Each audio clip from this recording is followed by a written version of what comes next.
پنجابی نہیں، یہ کمی کمین ہے، ہم بڑی اعلیٰ ذات کے ہیں۔ یہ جہالت کی باتیں اور آج ہمارے گھروں میں موجود ہیں یا نہیں؟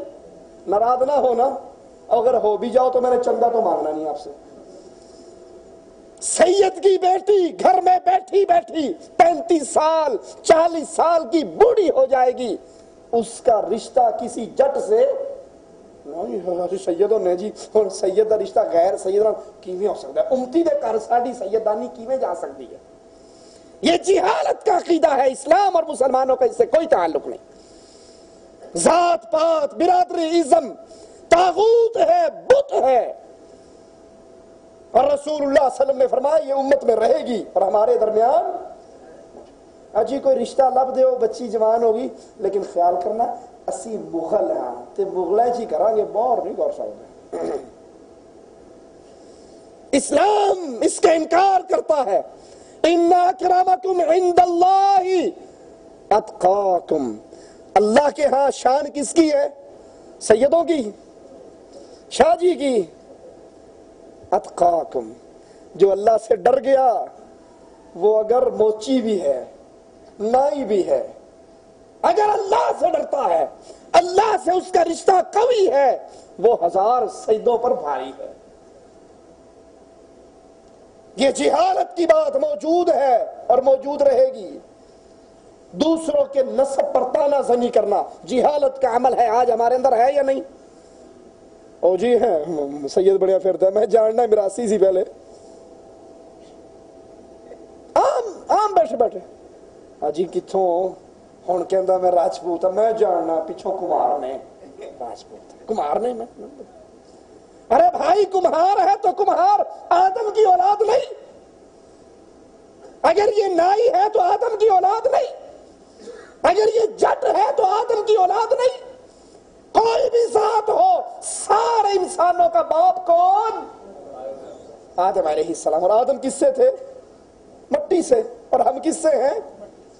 ذات پات کا اسلام میں کوئی تصور نہیں۔ یہ ہندوؤں کے عقیدے ہیں، یہ کفار کے عقیدے ہیں۔ اس دور کے اندر یہ بدعقیدگی موجود تھی جس کو رسول اللہ صلی اللہ علیہ وسلم نے حجۃ الوداع کے موقع پر کہا تھا، کسی عربی کو عجمی پر، کالے کو گورے پر کوئی فوقیت۔ یہ دوسری بیماری جو ہمارے معاشرے میں موجود ہے۔ تیسری چیز، ستاروں سے بارش کا اعتقاد رکھنا اس دور کے کفار میں موجود تھا اور آج کے کلمہ پڑھنے والے مسلمانوں میں بھی موجود ہے۔ اسی طرح نوحہ خوانی کرنا، سینہ کو بھی کرنا، بال پھاڑنا، سر پیٹنا، کسی کی وفات پہ اتنا غم منانا۔ غم منانے کی اسلام میں اجازت ہے، کیسے؟ منہ سے چیخو پکار، آنسو بہ جائیں تو رحمت ہے، لیکن سینہ پیٹنا، نوحہ کرنا، محرم میں کالے کپڑے پہن کے روڈ پہ آ کے یا حسین یا حسین یا حسین، ایک بندہ مر گیا، پتہ نہیں کی مصیبت آ گئی۔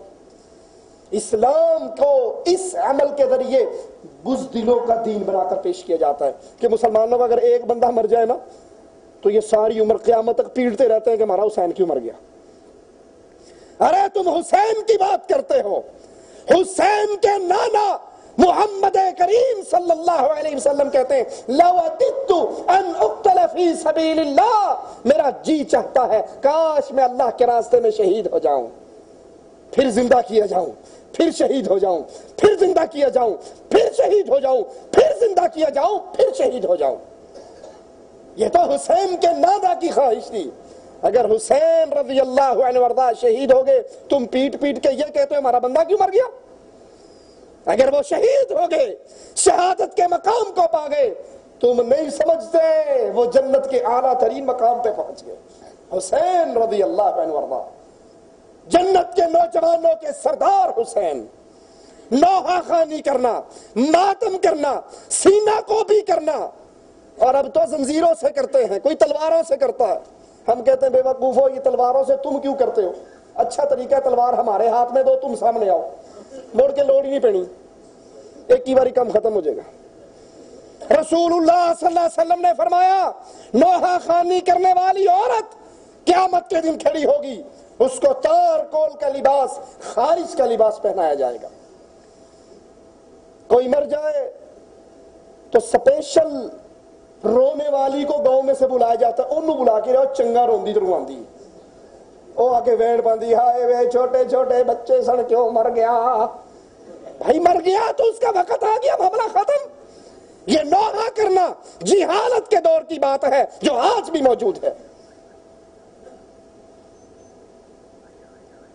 اس حدیث میں جاہلیت کی تیسری چیز رسول اللہ صلی اللہ علیہ وسلم نے جو گنوائی وہ یہ عقیدہ رکھنا کہ بارش ان ستاروں کی وجہ سے ہوتی ہے، فلاں ستارہ بارش برساتا ہے، فلاں ستارہ بارش برساتا ہے۔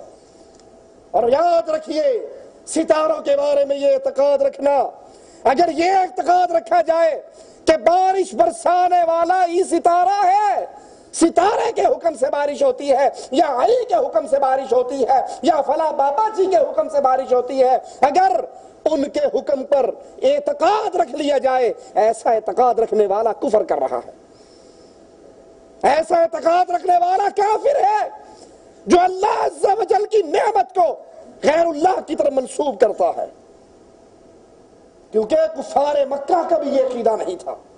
قرآن بیان فرماتا ہے وَلَئِن سَأَلْتَهُمْ مَن نَزَّلَ مِنَ السَّمَاءِ مَاءً فَأَحْيَا بِهِ الْأَرْضَ مِن بَعْدِ مَوْتِهَا لَيَقُولُنَّ اللَّهُ، اگر ان کفار مکہ سے بھی پوچھو آسمان سے پانی اتار کر مردہ زمین کو زندہ کرنے والا کون، تو وہ بھی کہیں گے اللہ۔ اور اگر یہ رکھا جائے کہ نہیں بارش برسانے والا ستارہ ہے لیکن اصل اس کا مالک اللہ ہے، سبب یہ ستارہ بن جاتا ہے، تو یہ عقیدہ رکھنا بھی حرام ہے، یہ عقیدہ رکھنا بھی حرام ہے، شریعت میں اس کی بھی اجازت نہیں ہے۔ دنیا میں جو کچھ ہے اس کا کنٹرول کس کے پاس ہے؟ اللہ عز و جل کے۔